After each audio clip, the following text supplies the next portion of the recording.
जय हिंद साथियों।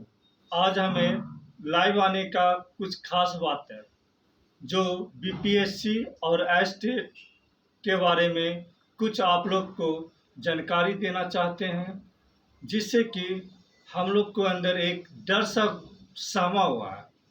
आज 2019 में जो हम लोग को एस्टेट एग्ज़ाम लिया गया था, उस एस्टेट में 24,599 12 मार्च को रिजल्ट दिया गया और फिर 3 महीना का गैप हुआ।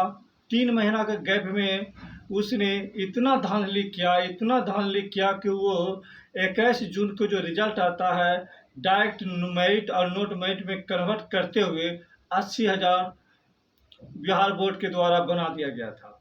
और वही आनंद किशोर है जो आज भी वो अध्यक्ष पद पे बना हुआ है। बिहार विद्यालय परीक्षा समिति का अध्यक्ष आनंद किशोर है, जो कि ये पूरे करप्ट सिस्टम को करप्ट करने का प्रयास हमेशा करते रहता है। और यही हमें डर लग रहा है।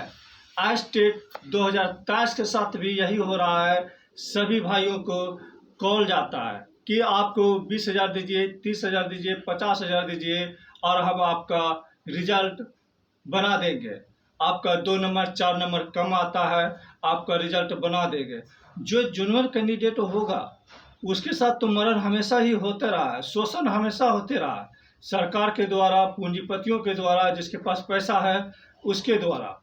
वही चीज़ आज हमें बीपीएससी पर भी थोड़ा सा डाउट लगता है, क्योंकि वो 15 सितंबर को रिजल्ट देने वाला था, 15 से 18 सितंबर को रिजल्ट देने वाला था।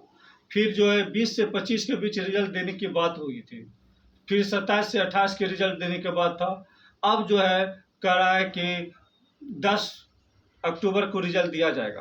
कोई कहता है 10 अक्टूबर को रिजल्ट दिया जाएगा, कोई कह रहता है कि 15 अक्टूबर को रिजल्ट दिया जाएगा।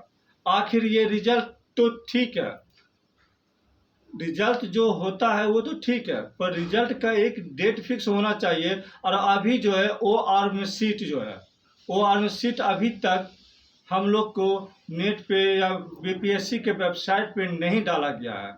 आखिर बीपीएससी लेट में रिजल्ट में डिले करे उससे दिक्कत नहीं है, पर वो ओआर में सीट जो है वो अपने वेबसाइट पे डाले, जिससे कि बीपीएससी कैंडिडेट को तसल्ली हो सके कि उसके साथ कोई धोखा नहीं हो रहा है।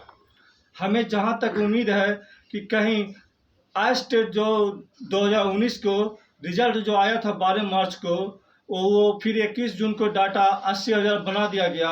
कहीं हमें डर लगता है कि ऐसा अगर बीपीएससी के में भी हो तो जो जूनियर कैंडिडेट है, जो गरीब कैंडिडेट है, उसके साथ हमेशा जो है शोषण होते रहता है। और हो सकता है कि इस बार भी शोषण होने का प्रयास है। हमें अतुल सर पे विश्वास है कि अतुल सर ऐसा ईमानदार आदमी है जिसमें एक भी सीट बिकने का चांस नहीं है, पर उसके करप्ट अफसरों के वजह से पहले भी बीपीएससी बदनाम हो चुका है। इससे हमें लगता है कि अगर उसे उसके करप्ट स्टाफ अगर बीपीएससी में धांधली करता है तो ये बहुत ही बड़ा, वो गरीब बच्चे जो एस्टेट 2019 से क्वालिफाई करके बैठा हुआ है उसके साथ अनइंसाफ होगा। इसीलिए हम आप लोग को ट्वीट करिए, जवाब मांगे कि आप सर 15 अक्टूबर को रिजल्ट दीजिए, 10 अक्टूबर को रिजल्ट देना है दीजिए, पर आप वो सीट कल से परसों तक आप हमें जारी कीजिए। वो सीट जब तक जारी नहीं होगा तब तक धांधली अगर होने वाला भी होगा तब तक वो नहीं रुकेगा, जब तक वो सीट नहीं जारी किया जाएगा। रही बात सब्जेक्ट मैचिंग का, तो हमें जहाँ तक पता है कि सब्जेक्ट सोशल साइंस और कंप्यूटर साइंस में सब्जेक्ट मैचिंग का बहुत बड़ा इशू है। सब्जेक्ट मैचिंग में जब हम लोग एग्ज़ाम दे के आ रहे थे तो एग्ज़ाम देने के दौरान भी लड़का लोग कह रहा था कि मेरा सब्जेक्ट जो था पॉलिटिकल हिस्ट्री था, पर हमने पॉलिटिकल और ज्योग्राफी बना दिए।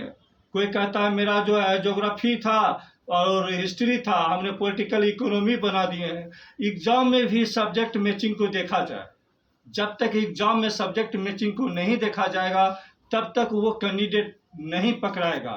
अब बीपीएससी जो एस्टेट जो है स्टेट जो 80,000 जो डाटा बनाया है उसे क्यू आर कोड के द्वारा स्कैनिंग करके पता करे कि जो स्टेट जो सर्टिफिकेट दिया है उसमें क्यू आर कोड दिया गया है, उस क्यू आर कोड के द्वारा भी पता करे कि वो लड़का जिनोल है या नहीं है।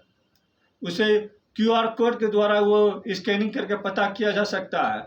बिहार के अदर स्टेट की भी बच्चा स्टेट क्वालिफाई किया हुआ है गलत इंफॉर्मेशन दे करके। झारखंड के कुछ बच्चे हैं, कुछ यूपी का बच्चे हैं जो कि डोमिसाइल बिहार का बना करके वो भी फाइट कर रहा है। मतलब सोचिए कि कितना करप्ट सिस्टम बना हुआ है कि वो यूपी का बच्चा बिहार में डोमिसाइल बना करके और वो बीपीएससी में जो है मैंने बिहार टीचर में घुसने के लिए तैयार है। वो स्टेट भी उसी आधार पर दिया गया था। स्टेट में नोटिफिकेशन में साफ साफ लिखा हुआ था भारत का नागरिक हो अथवा बिहार का निवासी हो, और उस टाइम निवास प्रमाण पत्र स्टेट में लिया जा रहा था। इसीलिए अदर स्टेट का तो ऑप्शन है ही नहीं। 9 से लेकर 12 तक में अदर स्टेट का बच्चा अगर उसमें घुस रहा है तो वो 1 नंबर डुप्लीकेट और फर्जरी लड़का है, उस पर भी कार्रवाई 420 का किया जाए। और भी क्या, ये जो बिहार बोर्ड जो अभी उन्हीं स्टेट में जो 2023 में एग्जाम लिया गया है उस पर भी कड़ी ध्यान दिया जाए, क्योंकि ये जो है डाटा जो है हमेशा वायरल करता है, लीक करता है, पैसा अगुवाई का काम करता है। आखिर आनंद किशोर बिहार बोर्ड का अध्यक्ष कब तक रहेगा?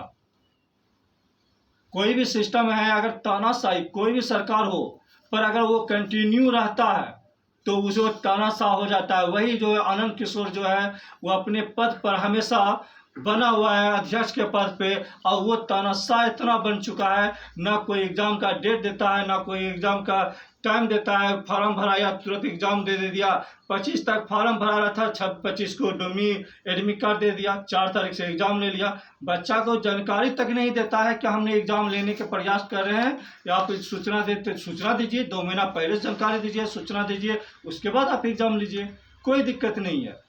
और एक चीज़ और है, बिहार बोर्ड जो है अभी देखिए कितना बड़ा स्कैम करने का बात कर रहा है बिहार बोर्ड। बिहार बोर्ड जो है बी टेट तो कराया नहीं, और 32,000 के आसपास जो है 6 to 8 वाला में दे दिया है। और जो अभी तक 2017 से लेकर के और 2023 के बीच में एक बार भी बी टेट का एग्ज़ाम नहीं हुआ है। जो बच्चा 2017 में बी टेट दिया था और 2023 तक में एक बार भी नहीं हुआ है, और सेंट्रल मतलब सुप्रीम कोर्ट का एक आदेश आया है, सुप्रीम कोर्ट का जो आदेश आया है कि सभी बीटेट जितने भी बीएड भाई हैं, बीएड बहन हैं, उस सभी को निकाल दिया गया है 1 से 5 वाला में। अच्छी बात है, हम सुप्रीम कोर्ट का सम्मान करते हैं, पर अब बिहार बोर्ड का कर्तव्य होता है कि वो बी टेट कराए। जो बीएड स्टूडेंट जो बाहर हो चुका है 1 से 5 वाला में, जो उसका आस खत्म हो चुका है, उसको भी 6 से 8 वाला में उसे स्थान दिया जाए। जब तक बिहार बोर्ड एग्ज़ाम नहीं कनेक्ट करवाएगा तब तक वो बीएड वाले बच्चे के साथ अनइंसाफ होगा, अन्याय होगा उसके साथ। इसीलिए बिहार बोर्ड जब भी ये एग्ज़ाम बीपीएससी फेज 2 कराए, उससे पहले बिहार बोर्ड बी टेट का एग्ज़ाम ले, तब बीपीएससी पार्ट 2 का एग्ज़ाम लिया जाए। क्योंकि ये बीएड अगर पहले से बीपीएससी पार्ट 2 का एग्ज़ाम अगर होता है तो सबसे बड़ा गलत इंसाफ होगा। वो जो बच्चे बीएड करके बैठा हुआ है और जो सीटेट क्वालिफाई था 1 से 5 वाला में, उससे भी वो नाराज है। उसको वो बहुत ऐसा लड़का है जो कि आत्महत्या करने के लिए मजबूर है कि मेरे पास अब कोई दूसरा विकल्प नहीं है। अब बिहार सरकार बीटेट नहीं लिया है, इसीलिए हमें बिहार सरकार और माननीय मुख्यमंत्री से निवेदन करते हैं कि बी टेट का आयोजन किया जाए, उसके बाद बीपीएससी टीआर की एग्ज़ाम कनेक्ट करवाया जाए। जय हिंद, जय भारत।